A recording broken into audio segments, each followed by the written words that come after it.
Have you played Black Myth Wukong yet? No. You wanna play it? You wanna play it? You wanna play it? I really don't have that much free time for video games these days. Come on. I'm good. It smashed through all records for most concurrent players in a single-player title ever. Wait, really? Yeah, dude. Fine. But if it sucks, I'm kicking your ass. Not like you could. Oh yeah? Why's that? Because I'm you?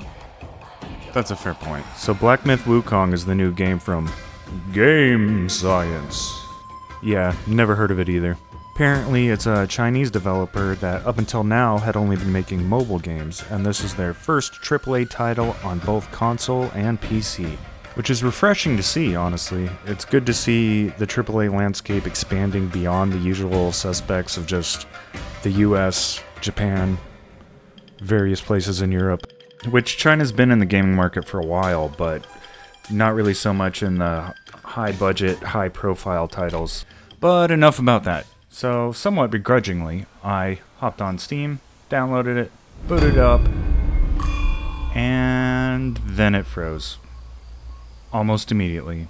Right there on the title screen. Not off to a good start. So, reboot again, and oh hey, it works this time.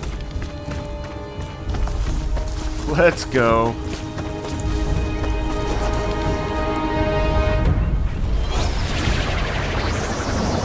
Narratively, Black Myth Wukong picks up as a sequel to Journey to the West, a legendary 16th century Chinese novel. This story has served as the backbone for countless characters and tales in modern media, with Dragon Ball probably being one of the most notable examples. Look, he's even got his own Nimbus. He's not just any monkey. Yeah. He's a monkey of merit. That's right. A monkey was made Buddha once. Is this racist? None other than me. It definitely feels racist, but I'm not sure if it is. So we'll start by talking about one of the first things you notice whenever jumping into the game. The graphics are fucking gorgeous. I couldn't get over the particle effects of these clouds moving around in this first opening fight. I am a complete whore for graphics in video games, and these cloud effects had me drooling right from the start. I honestly wish this guy I was fighting would just leave me alone so I could sit here and spin my staff around and look at the pretty effects. However, after getting past that tutorial stage and into the main game proper, I pretty quickly noticed this weird artifacting that was going on around the edge of the character, spinning the camera, which I found really distracting. So I hopped into the graphics settings as anybody would, and after monkeying around with it for about 15 minutes, I was able to get everything looking like it should and running really smoothly on my RTX 3080 at 1440p ultra-wide. The environmental graphics, specifically, are nothing short of breathtaking. Among the best I've ever seen. Capturing the essence of ancient China with stunning detail and artistry. The landscapes are meticulously crafted, from lush forests and misty mountains to tranquil rivers and hauntingly beautiful temples. And it's not just on a technical level, i.e. high-resolution textures and path trace lighting and that type of thing, but on a design level as well. All of the creatures and characters are interesting and varied and have a distinctly Eastern design philosophy that isn't extremely common in video games for some reason. And it's definitely something I would like to see more of. So let's just take a moment to admire that, shall we?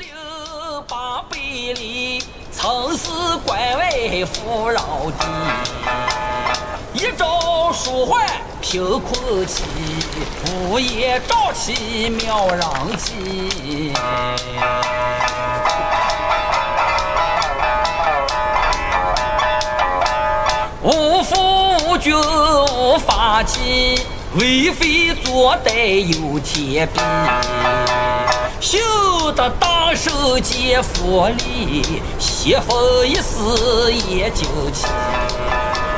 哪知不测其祸，其旦夕，那黄毛孽畜再回击。平凡不死好得意，不朽后世却成谜。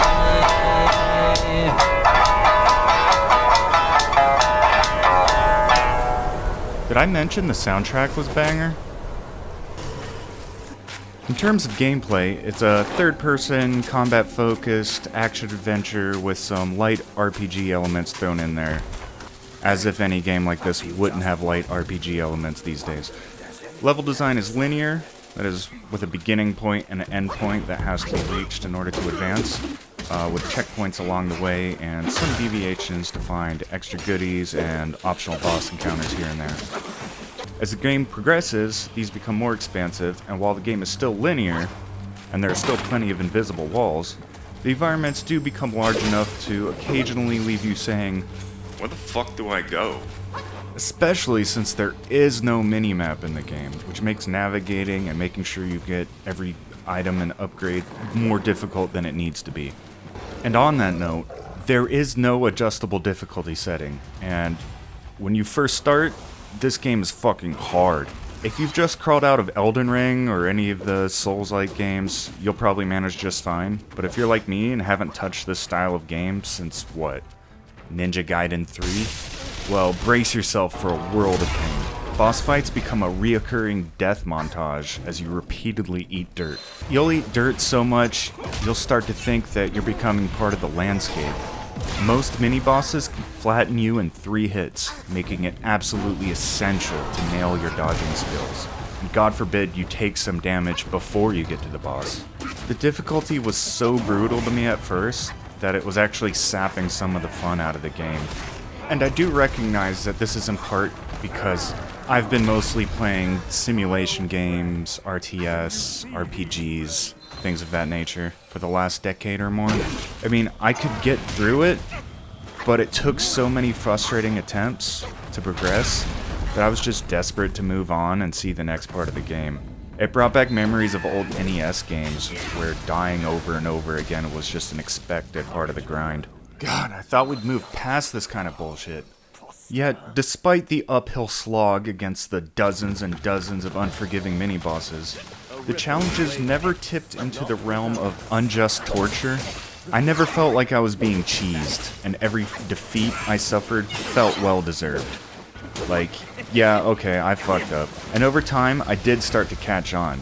I had to deviate from the way I wanted to play the game to the way I needed to play the game. Conquering the more brutal boss battles was like cracking a devious puzzle. You study their attack patterns like a hawk, exploiting every opportunity to dish out maximum pain, and watch carefully for some kind of cue that they're about to attack again, because their attacks are almost always uninterruptible and devastating. So for the love of all that's holy, get good with that fucking dodge button.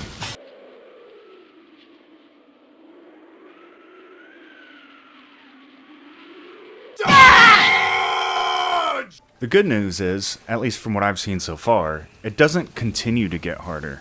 If anything, it gets easier. As you get farther in the game, you can spend skill points to get more abilities, spells, transformations, a bigger health bar, thank God, and beefier equipment. Not only that, but by Chapter 2, my reflexes had finally synced to the game's rhythm. So much so that I started actually taking down bosses on the first attempt, which was an incredible feeling. Of course, that's not to say the game suddenly turns into a walk in the park. No, it's more like the park is still on fire, but now at least you've got a decent pair of shoes on.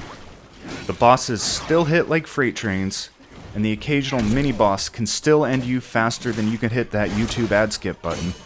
But now, you've got a fighting chance. The thrill of finally turning the tables, of realizing that you're not just surviving, but thriving, is immensely satisfying. Makes you feel like the struggle has been worth it, where the pain finally pays off. And you've evolved from a panic button masher to a precision-striking badass.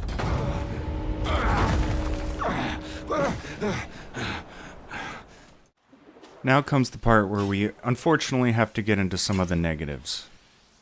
Narratively speaking, the game kind of feels like a missed opportunity. Given that Journey to the West is such a treasure trove of rich lore, you'd think the game would be bursting with lore of its own and compelling narrative twists. Instead, it seems to have opted for a rather vague approach. I'm running through levels without any clue of where I'm going or why I'm trying to get there. It's as if the game is saying, look, the action is fantastic, Why complicate things with a story? And while there's some truth to that, because the gameplay is undeniably fun, it leaves me yearning for a bit more substance. The combat is frenetic, exhilarating, but without a solid story to anchor it, it feels a bit like a fireworks display. Spectacular, but ultimately empty. The game presents a series of stunning set pieces and dynamic battles, yet it often feels like you're navigating a labyrinth with no clear map or sense of direction. The epic tapestry of gods, demons, and ancient quests that could have been woven into the narrative instead become just a backdrop for the gameplay. So while I'm happily carving through the chaos, I can't help but feel a tinge of disappointment that the rich narrative soil of Journey to the West isn't being fully explored. And to be fair, there is some story woven into the game, but it's buried under layers of muddled presentation. The occasional snippets of lore or brief character interactions and cutscenes seem like they're trying to piece together a bigger picture, but they're such an afterthought for the developers that I'm left grappling with fragmented bits of plot and a nagging sense of disconnection, wondering why the game hasn't bothered to make me care about the story that's supposedly unfolding. So while the game's action is undeniably engaging, it's a shame that the story isn't doing more to pull me into its world. Now this could change, since at the time of writing this, I'm only on chapter 3, but so far, it seems like the story's there, it's just very, very secondary to the rest of the experience. So, do we have a contender for Game of the Year here? I think so. At least in its own respective genre. Maybe it could win overall Game of the Year. But let's be real, it's not going to sweep the floor across multiple categories at multiple Game Award shows like Baldur's Gate 3 did last year. That game set a high bar, and while this one might make some noise, it's not going to blow the competition out of the water in the same way in multiple categories. Which brings me to the unusually high player count on Steam. I have to wonder if part of the reason is just because it's the first of its kind to come out of China, and China obviously has a huge population. So while the number of players is very impressive, it's worth considering that a significant chunk of that might be coming from the sheer size of the Chinese market and the novelty of having a major game coming from their neck of the woods. And for evidence of that, just look at this chart. The number of daily players goes up and down like clockwork, perfectly lining up with the day and night cycle over in China.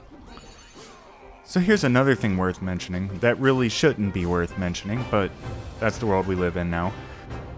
The game's a straight up $60 full experience. No sneaky DLC, no microtransactions picking your pockets, no stupid battle passes, no live service bullshit, subscription shit. In a world where games are hell-bent on squeezing every last penny out of you, this one sticks to a single price tag and keeps the cash-grabbing nonsense away. It's refreshing, but honestly, it's more of a condemnation of the entire gaming industry at this point. Between Wukong and Baldur's Gate 3, maybe more developers will wake up and realize that if you just make a goddamn good game, people will pay full price for it, and you'll sell a lot of copies. It's a reminder that craftsmanship and integrity still matter, and if studios took this approach more often, we'd be in a better world.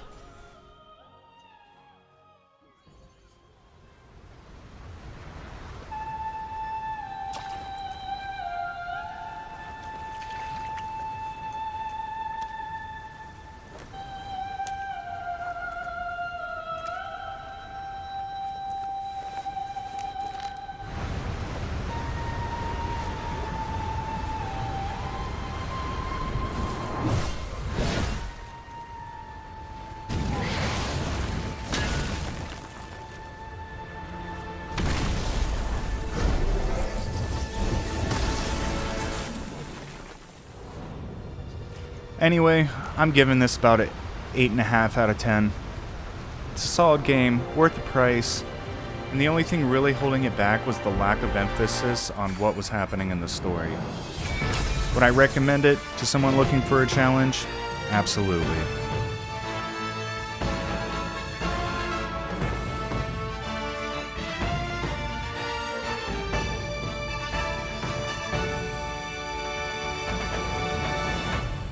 So that's my midpoint review of Black Myth Wukong. If you would like me to do a more expansive review once I've completed the game, let me know in the comments. Other than that, thanks for watching. Like and subscribe, all of that shit. And, yeah. Goodbye.